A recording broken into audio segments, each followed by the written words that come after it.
Welcome back, Cyber Explorers. It's Alfie, and in this video we'll explore together with this step-by-step guide how to enable or disable system protection in Windows 10. So without further ado, let's get right into it. System protection is a feature in Windows 10 that creates and manages restore points, which are copies of system files and settings. This helps you safeguard your system by allowing you to roll back to an earlier state in case something goes wrong. When system protection is enabled, Windows automatically creates restore points before significant events like installations or system updates. Essentially, system protection creates the restore points that System Restore uses to roll back your system to an earlier state. Here's how you can enable or disable this feature.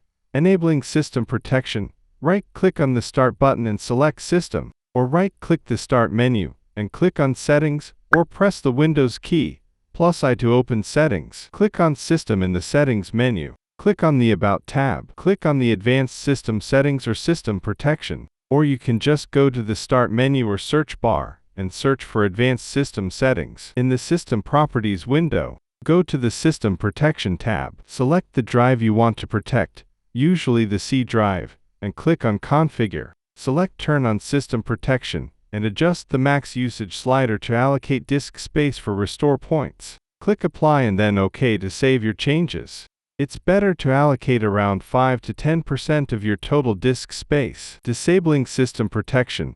Select the drive you want to disable protection for, usually the C drive, and click on Configure. Select Disable System Protection. You can also delete all restore points for the disk, and click Apply and then OK to save your changes. By following these steps, you can easily enable or disable system protection in Windows 10, ensuring your system files and settings are safeguarded or freeing up disk space as needed. And that's it for today. If you found this video helpful, please give it a thumbs up, consider subscribing, and don't forget to activate the notification bell so you won't miss out on any new uploads. Thank you for watching. Until next time, see you later.